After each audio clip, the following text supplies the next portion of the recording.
안녕하세요. 누구보다 의미 있게 백수 생활을 즐기고 있는 34살 새내기 구독자입니다. 같은 회사에서 함께 일하던 언니의 추천으로 이 채널을 알게 되었어요. 제 이야기를 써서 보내면 딱일 것 같다고 부추겨서 망설이기만 하다가 드디어 보내봅니다. 어른들의 말을 잘 들으면 자다가도 떡이 생긴다. 구독자 여러분은 이 말을 한 번쯤 들어보신 적 있으시죠? 저희 아빠한테 귀 속에 피딱지 앉을 정도로 자주 듣던 말들입니다. 그래서 항상 이 말이 맞는 말이고 의심의 여지도 없이 당연한 말이라고 생각하며 살아왔어요. 그 덕분에 저는 제 인생 가장 큰 개똥을 밟지 않고 피할 수 있었습니다. 제 어린 시절 이야기부터 들려드릴게요. 저는 어렸을 때 정말 외로웠습니다. 친정엄마는 제가 초등학교 5학년 겨울방학 때 최장암 판정을 받으셨어요. 저희 집에 연이어 찾아온 불행들은 엄마 몸속 암세포들처럼 갑작스럽고 빠르게 진행되었습니다. 연년생이었던 동생을 씻기고 밥 먹이고 알림장 확인해서 숙제시키고 저는 애 어른 소리가 칭찬인 줄 알고 자랐어요. 아빠는 건축 시공 쪽에서 일을 하셨는데 엄마의 간병을 하면서 일에 잠시 손을 놓으셨습니다. 당장 어린 자식들을 부탁할 친인척들도 없어서 아빠는 매일 밤 나의 불우한 가정 환경 때문에 내 자식들까지 피해를 보는구나 하고 많이 우셨다고 해요. 안 그래도 회사가 심한 적자 상황인지라 아슬아슬한데 큰 병원비를 감당하는 것이 너무 벅차서 주변 사람들에게 돈도 많이 빌리셨다죠. 더 이상 돈 빌릴 곳이 없던 아빠는 어두운 곳까지 손을 뻗었고 회사를 담보로 잡아놓는 지경까지 오게 됩니다. 1년을 넘게 발버둥 쳐봤지만 좋아지는 것은 아무것도 없었어요. 아빠는 그렇게 바람에 모래알 날아가 버리듯 허무하게 엄마도 돈도 모두 잃었습니다. 엄마 장례식이 끝나고 돌아온 집은 참 추웠어요. 며칠 사람의 온기가 없어서 보일러 난방을 돌리지 않아서 추웠겠죠. 하지만 저는 집 안 곳곳에 붙어있는 빨간 딱지를 보고 몸이 얼어붙었던 것 같습니다. 저희는 차마 집이라고 말하기에 어울리지 않는 3평짜리 반지하로 쫓기듯이 이사를 갔어요. 아빠는 늘 술만 드셨었습니다. 아내도 직장도 모두 잃었다는 큰 상실감에 빠져서 유일하게 남은 자식들을 돌보지 못하셨어요. 술에 취하지 않은 맨정신일 때 마을 어머니회에서 주신 쌀을 가지고 밥만 지어주실 뿐 자식에 대한 돌봄이 없었습니다. 사춘기를 앞둔 나이임에도 저희 남매는 서로를 꼭 끌어안고 잤습니다. 엄마의 빈자리를 제가 채우려고 할 때마다 엄마가 사무치도록 그립고 인생에 혼자만 남겨진 것 같아 외로웠어요. 하루는 옆집 할머니가 가져다 주신 깍두기를 다 먹어서 깍두기 국물에 밥을 비벼 남동생과 함께 먹고 있었어요. 여느 때처럼 술을 마시기 위해 눈을 뜬 아빠가 이 모습을 보고 충격에 휩싸여 엉엉 우셨어요. 그제서야 내가 이렇게 살면 안 된다 깨닫고 정신을 차리신 거죠. 경아야, 진호야, 이 아빠가 미안해. 이제 더 이상 너희한테 부끄러운 모습 보이지 않을게. 아빠는 저희 남매 앞에 무릎을 꿇고 앉아 열심히 살겠다는 의지를 보여주셨어요. 그 뒤로 아빠는 폐지를 줍거나 노가다를 나가시며 작은 돈부터 벌기 시작하셨죠. 생사를 확인하기 위해 끊임없이 연락해 주던 친구들과 오래 일을 함께한 거래처 지인들을 꾸준히 만나시며 일자리 소개를 부탁하고 다니셨어요. 제가 중학교 3학년이 될 무렵 아빠는 건축 현장 반장으로 열심히 일하셨습니다. 생활은 전보다 나아졌지만 그럴수록 아빠는 더욱더 절약에 집착하셨어요. 돈이라는 게 있을 땐 당연한 듯 있지만 없을 때는 진짜 죽어라 없다. 있을 때 아껴야 돼. 아빠가 너희 크면 너희가 꼭 써야 하는 곳에 고민도 안 하고 쓸 수 있도록 해줄 거야. 그러니 너희들이 좀 도와줘. 저는 용돈이 뭔지 몰랐습니다. 거의 받아본 적이 없었어요. 친구들이 떡볶이에 핫도그 사 먹을 때 저는 찬밥을 눌러 누룽지를 만들어 먹었으니까요. 아빠가 가져다 주신 책들에는 늘 다른 사람 이름이 쓰여 있었어요. 차라리 책은 약과였죠. 어느 날은 옷 무더기를 하나를 가져오셨는데 무릎이 나와 있거나 이곳저곳 얼룩이 있기도 했습니다. 정말 지독하다는 말이 딱 어울리게 지독하게 아끼시고 또 지독하게 일을 하셨어요. 아빠의 그런 노력을 알아봐 주셨는지 오랜 거래처 사장님 한 분이 동업을 제안하셨습니다. 그렇게 아빠는 다시 일어나셨어요. 저는 아빠의 꼼꼼하고 성실하게 노력하는 성격을 참 많이 닮아서인지 열심히 공부하고 노력해서 중견기업 총무과에서 일을 하게 되었어요. 제가 맡은 바 업무를 똑소리나게 잘 해내고 싶다는 생각에 참 열심히 일했고 일한 만큼 그 능력을 인정받는 사원이었습니다. 하지만 연애 능력은 전혀 없었죠. 연애를 많이 안 해봐서 항상 신중하게 생각하는데 그렇게 어물쩡거리다 보면 밀당을 너무 한다면서 제 곁을 다 떠나가더라고요. 그런데 이 신중함을 참 좋게 봐주는 사람이 등장했어요. 바로 남편 말이죠. 어느 날 회식 자리에서 대뜸 상사분이 이런 질문을 하셨어요. 경아 씨 아직 시집 안 갔지? 아는 지인분 중에 아들짝을 찾고 있거든. 생각 있으면 만나볼래? 네, 저 완전 생각 있어요. 저는 고민도 하지 않고 그 제안을 받아들였어요. 30대 초반에는 시집을 가고 싶었거든요. 5살 연상의 남편은 짙은 쌍꺼풀이 매력적인 사람이었어요. 풍채가 좋아서 보기만 해도 듬직했습니다. 의료기기 사업을 하는데 잘 나가고 있는 사장님이라 그런지 더 멋있었어요. 남자를 만나면 혼자서 늘 아빠와 비교하곤 했는데 남편은 아빠처럼 열정이 넘치고 자기 일에 자부심이 높았습니다. 매사에 자신감이 넘치고 사업 수완이 좋아 돈의 여유가 있는데 아끼고 관리할 줄 아는 면모도 있었죠. 연애에 신중하던 전과 다르게 저는 빠르게 사랑에 빠졌어요. 남편이 유난히 저를 예뻐해줘서 어릴 적부터 있던 외로움에 대한 컴플렉스가 빠르게 회복되어 갔어요. 그러다 보니 만난 지 6개월 만에 결혼 이야기가 오고 갔고요. 시모는 유난히 저를 만나보고 싶어 했기 때문에 빠르게 나를 잡아 인사드리러 갔습니다. 식당에 들어가기 전 아빠한테 전화를 드렸어요. 그런데 아빠가 절대 자기가 뭘 하는 사람인지 자세히 말하지 말라고 하셨어요. 그냥 건축 시공회사 일을 하다 지금은 건물 관리 일을 한다고 간단하게만 말하라고 하셨습니다. 평소 익명으로 봉사활동도 많이 하시고 그래서 본인의 일을 밝히는 것이 꺼려하시나 생각이 들었어요. 내가 사업을 하는 사람이니 누구보다 잘 알아. 거기도 사업을 하는 집안이니까 자기 아들 결혼도 일종의 사업이라고 볼 테지. 눈 딱 감고 아빠 말대로 해봐.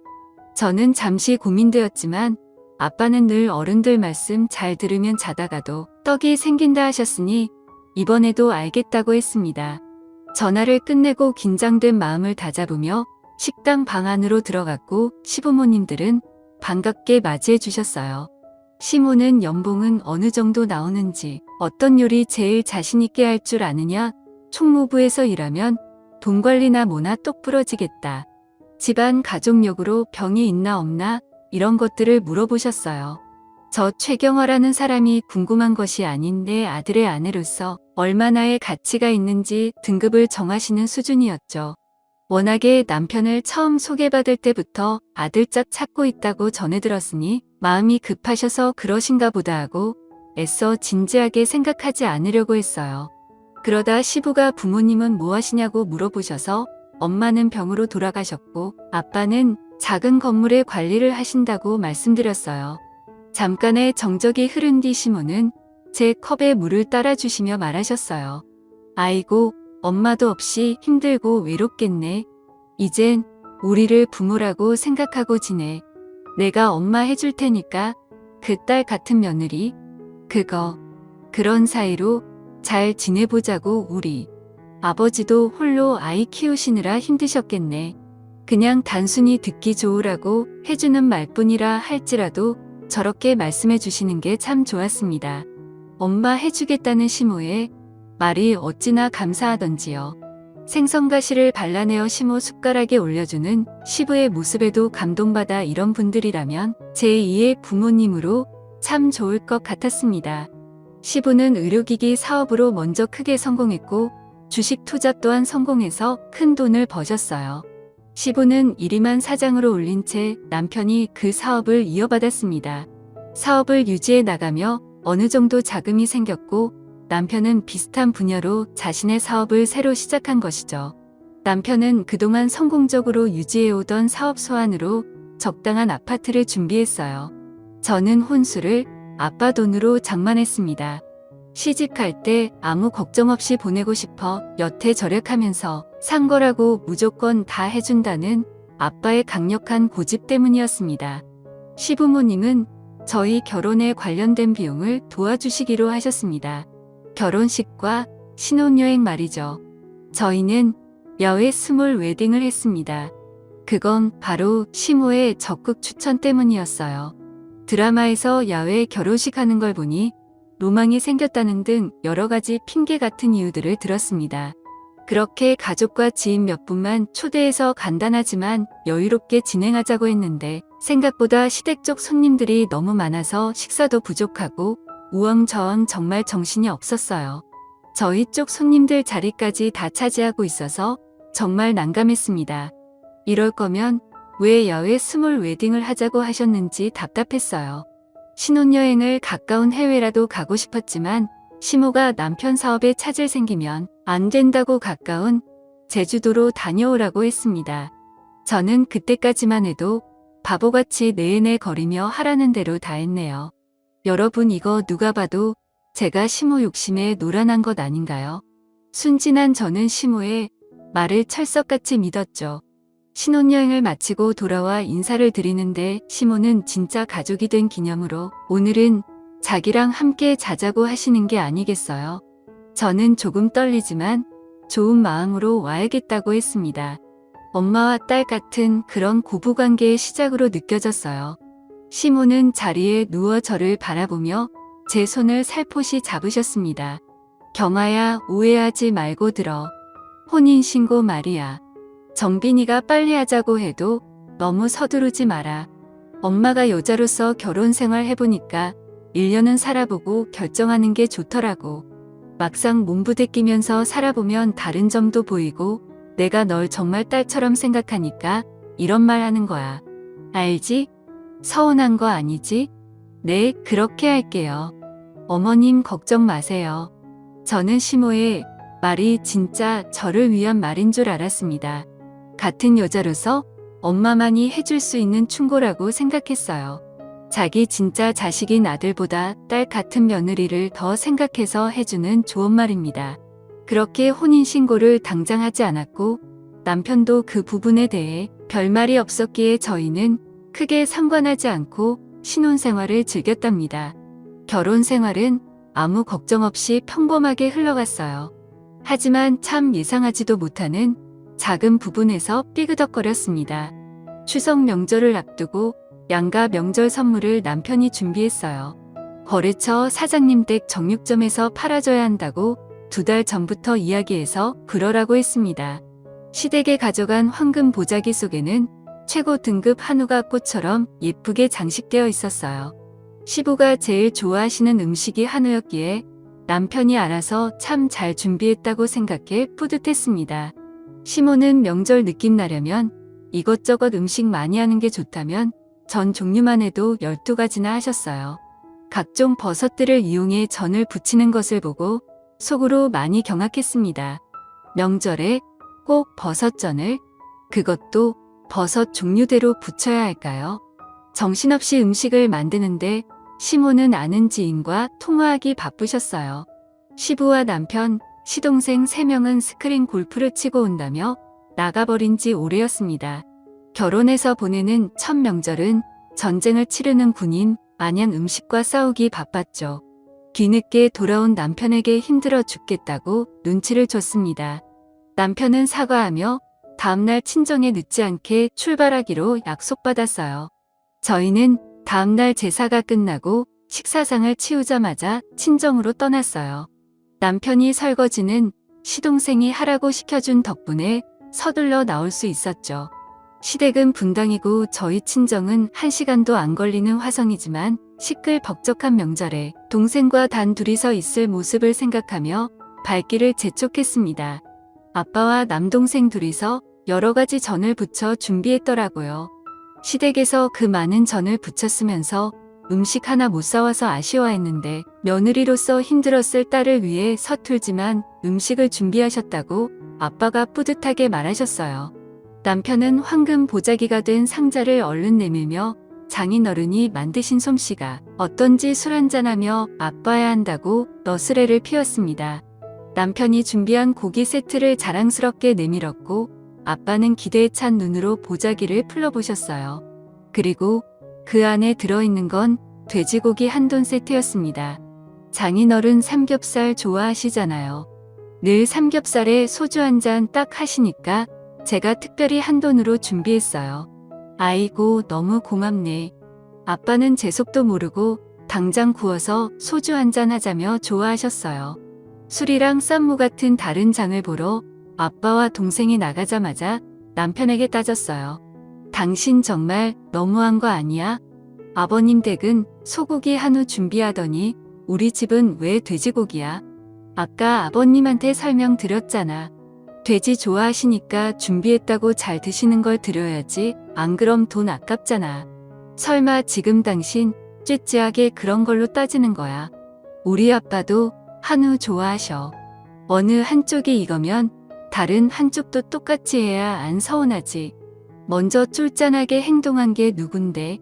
남편의 말대로 제가 쬐찌하게 구는 것일 수도 있지만 저는 남편의 행동이 명백한 차별로 느껴져서 서운했어요.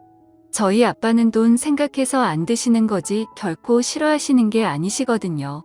무엇보다 자식이 된 도리로서 내 부모님께 좋은 날, 좋은 음식 드리고 싶은 게 모두 같은 마음 아니겠어요?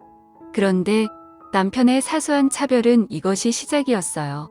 추운 겨울을 앞두고 시부모님 따뜻한 극세사 이불을 구매했다면서 저희 친정아빠 것은 사지 않거나 주말에 여행 다녀오자 계획할 때는 늘 시댁 어른들은 함께하면서 친정아빠는 단 한 번도 입에 올리지 않더군요. 제가 저희 친정 가족들 이야기를 꺼내면 늘 다음에 버리면서 회피해 버렸고요.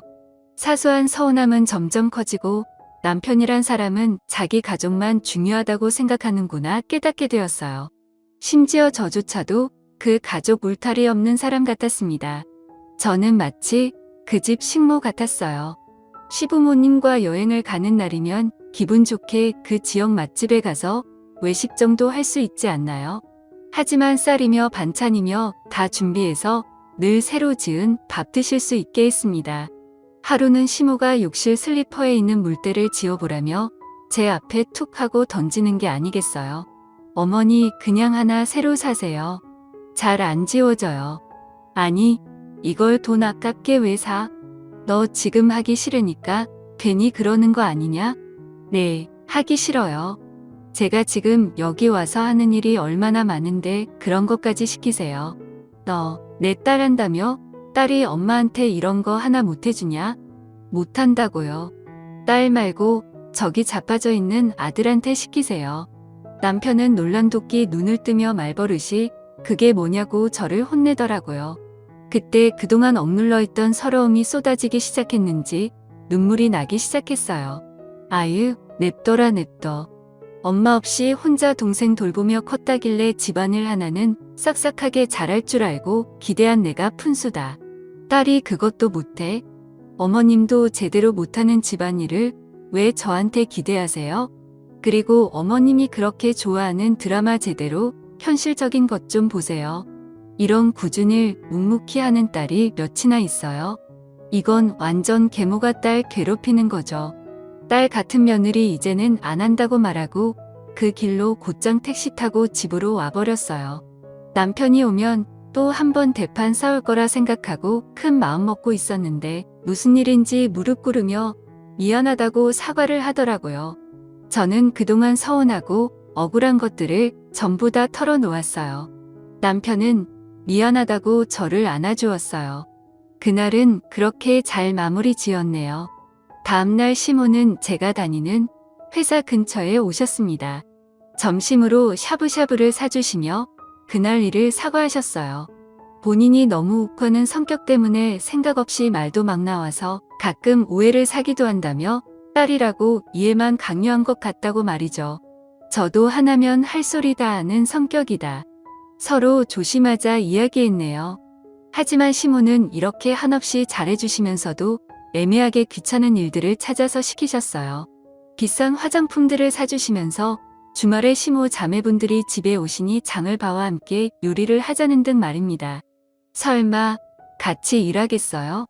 저 혼자 일하며 손님 대접하고 시모는 대접받고 사는 모습을 남들에게 자랑하고 싶으셨던 거죠.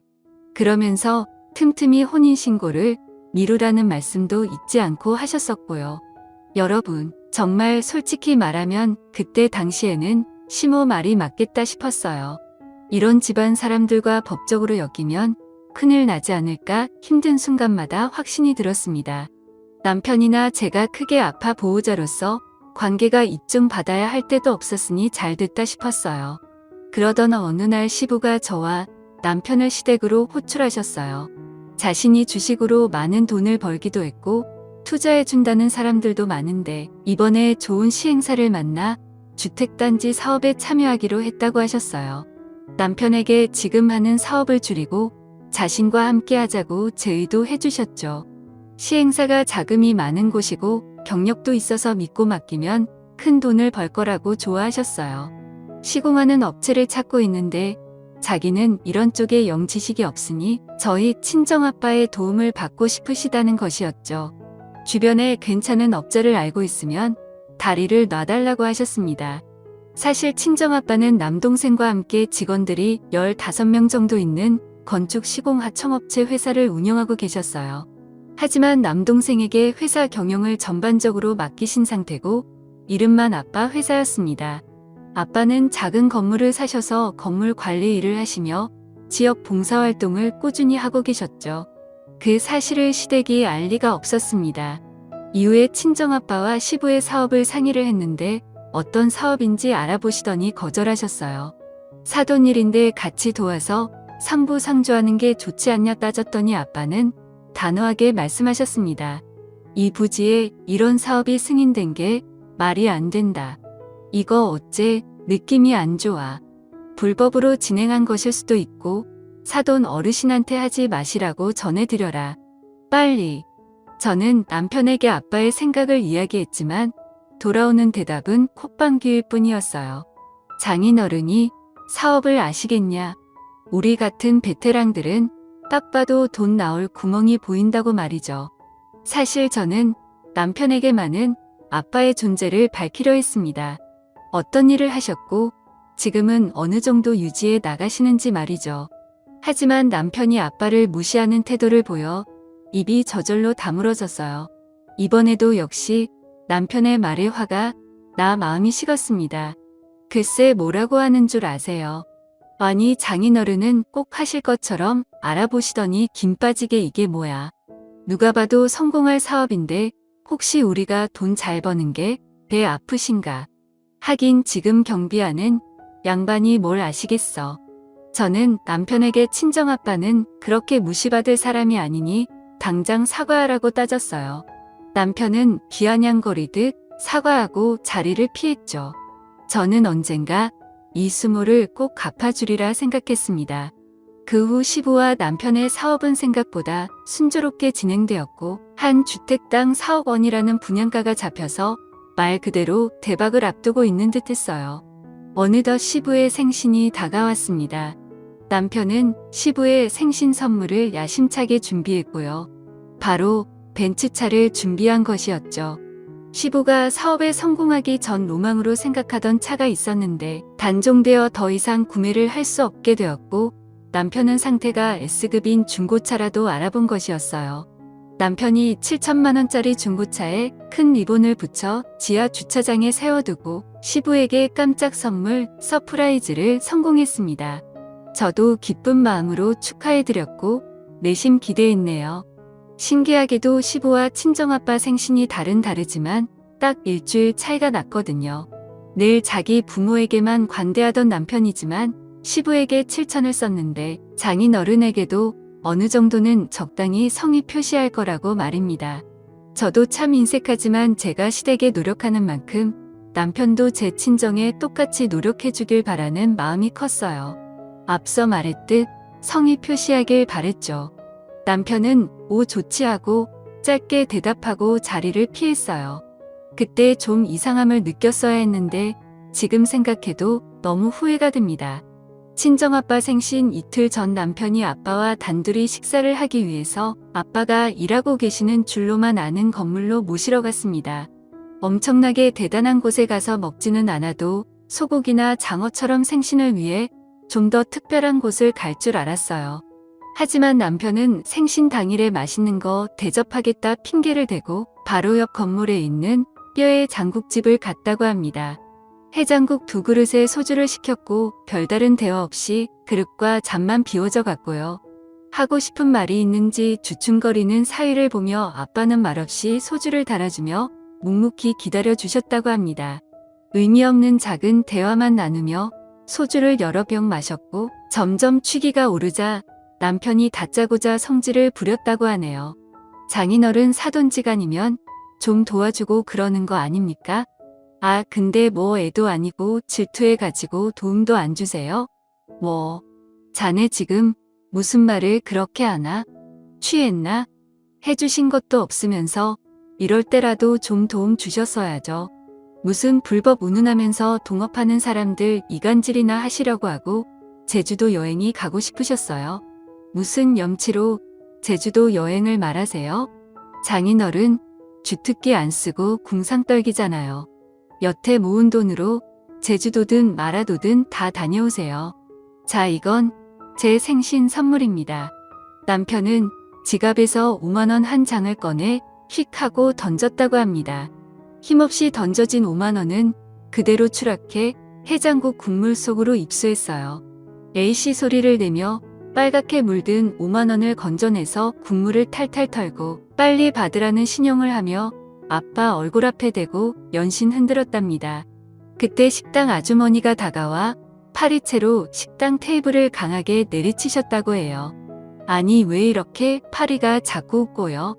어머, 옆집 꼬마 빌딩 최 사장님 아니세요? 사위 분이신가? 그런데 왜 사위가 이따위로 행동하신대야? 아줌마 손님이 밥 먹는 상에 파리채를 휘두르면 어쩌자는 겁니까? 그리고 무슨 사장님이에요? 이분 그냥 옆 건물 관리인 아저씨예요. 사위분은 모르시나 보다. 여기 최 사장님 옆에 꼬마 빌딩 건물주야.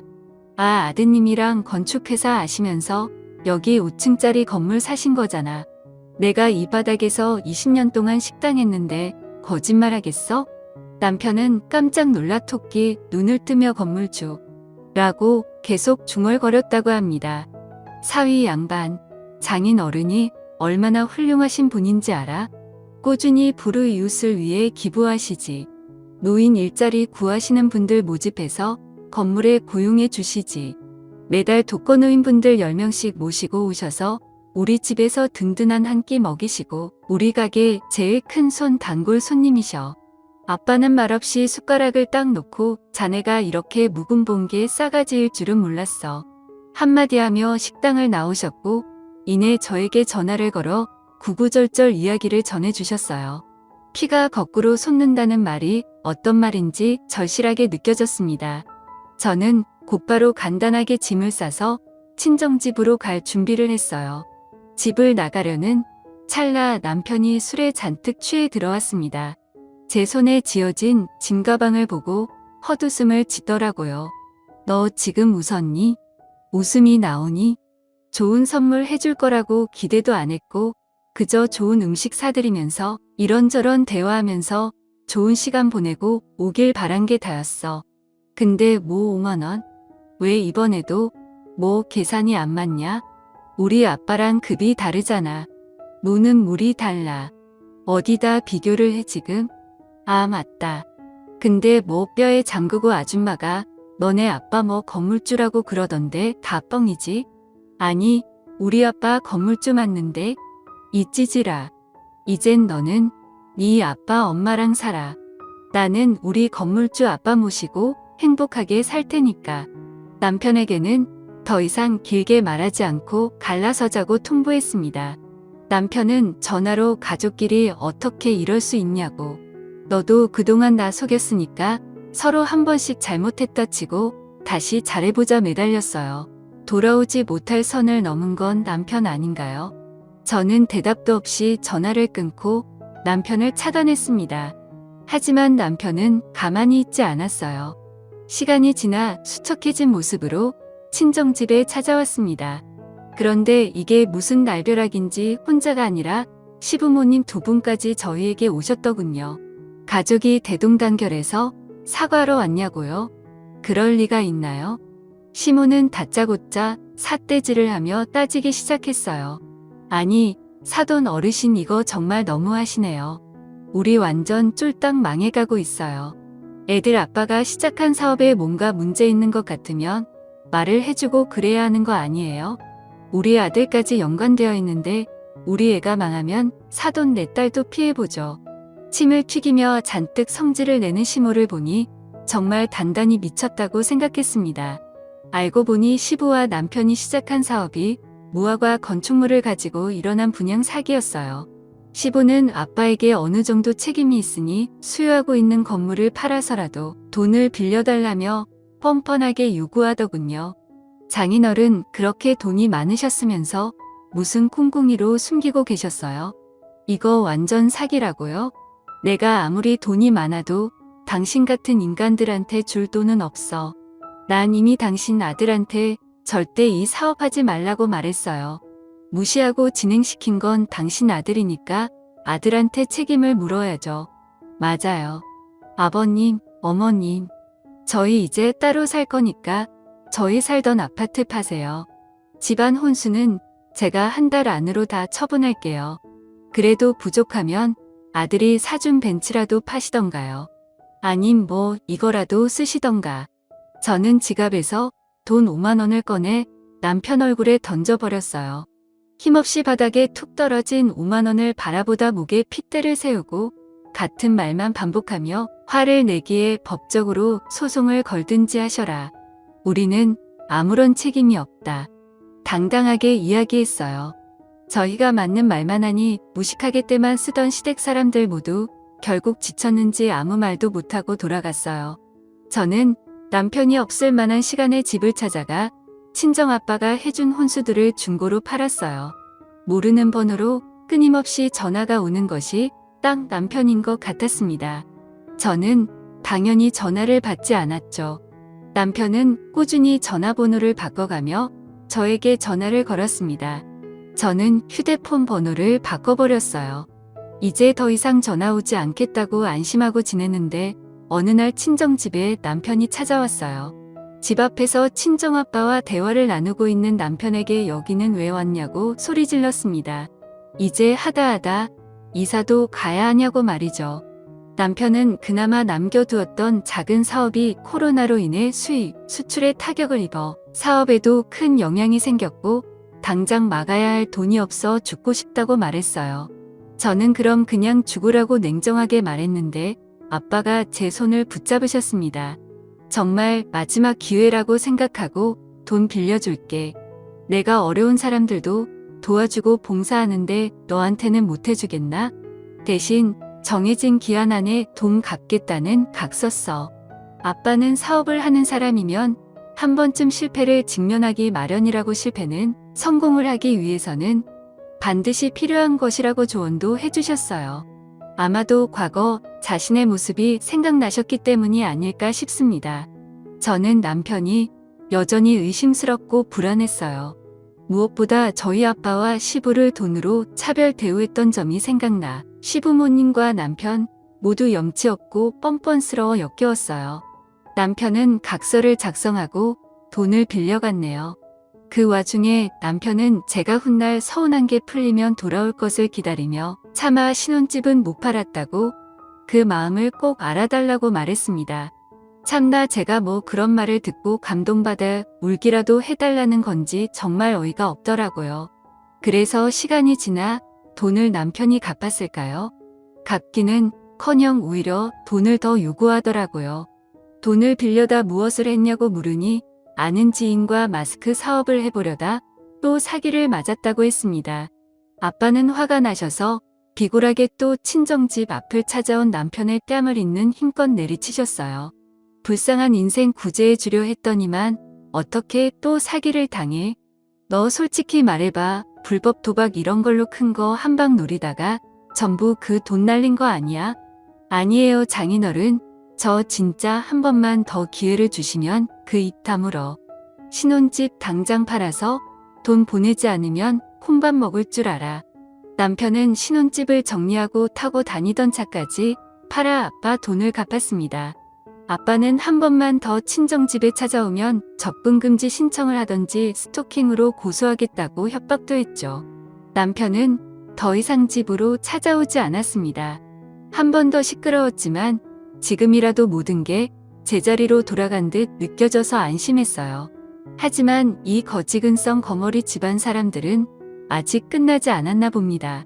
집에 오지 말라고 하니 이제는 제가 다니는 회사로 쫓아왔더라고요. 심지어 남편이 아닌 시모가 말이죠. 저는 못 본 척 지나가려 하는데 시모가 제 앞을 막고서 잠시만 이야기 나누자고 사정을 하더군요. 시모는 울먹이며 자신이 많이 아프다고 말했어요. 이제는 건강을 팔아 돈을 취하려는 모습이 소름이 끼쳤습니다. 살이 10kg은 빠져 보이는 시모를 보니 완전 거짓말은 아닌 것 같아서 말씀하시라고 했죠. 시모는 천연덕스럽게 근처 카페로 제 손을 이끌고 갔습니다. 어머님, 그냥 여기서 간단하게 말하세요. 저희가 솔직히 얼굴 마주보고 먹을 사이는 아니지 않아요?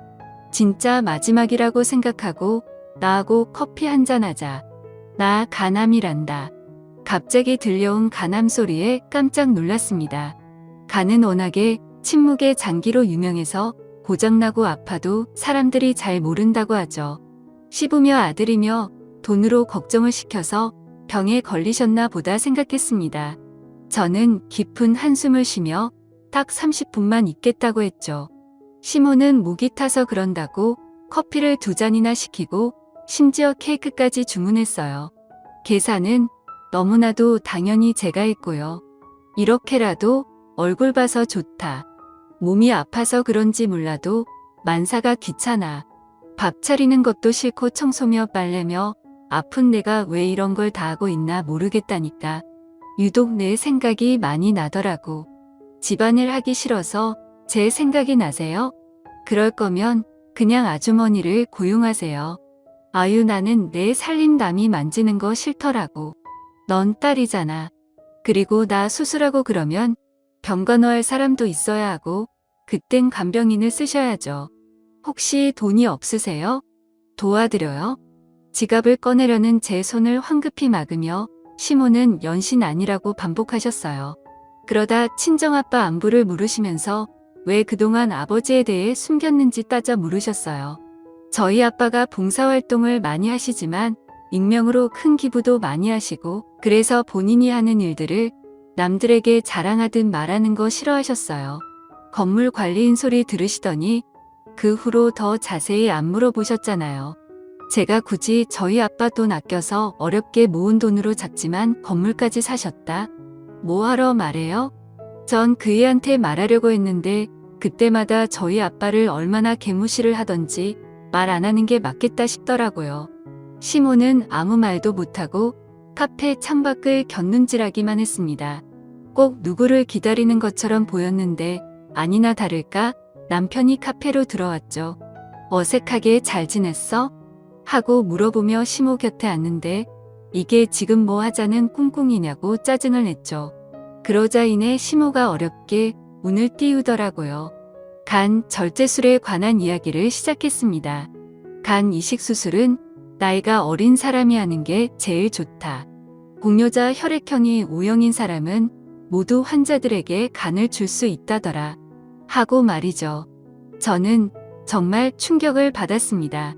시모가 노골적으로 저에게 간 이식 수술을 부탁하는 말이었으니까요. 무슨 자격으로 이런 이야기를 꺼내는지 정말 이 집구석에는 수치가 뭔지도 모르고 염치도 없다고 깨닫게 되었네요. 내 남편은 술을 워낙 많이 마시고 다녀서 어렵다고 하네. 그럼 도련님은요? 더 어리고 혈액형도 O형이시고 공여자로 딱이잖아요. 아휴, 여보께 이야기는 꺼내지도 마. 걔는 피공포증도 있고 겁이 많아서 이야기 꺼내 보기도 전에 무서워서 싫다고 울먹거리더라. 우리 집에 공여자가 당신밖에 없더라고.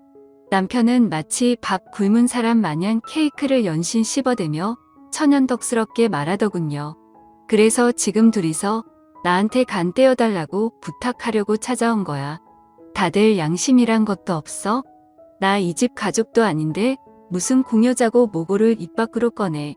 우리 아직 이혼 안 했으니까 가족이라 수술 가능해. 우리가 돈도 줄 거고. 놀고 있네. 우리 법적으로 아무 사이도 아닌 거 몰라? 네 엄마가 맨날 나 붙잡고 혼인신고 늦게 하라고 그러더라. 넌 못 들었어? 나 서류상 너네랑 다 생판남이라고. 뭐, 엄마, 그게 사실이야? 시몬의 얼굴이 하얗게 질려 남편의 얼굴만 바라보다 한숨을 깊게 쉬며 엄청난 사실을 말하더군요. 그래, 내가 그랬다. 엄마가 너 다 잘 되라고 계획한 거지.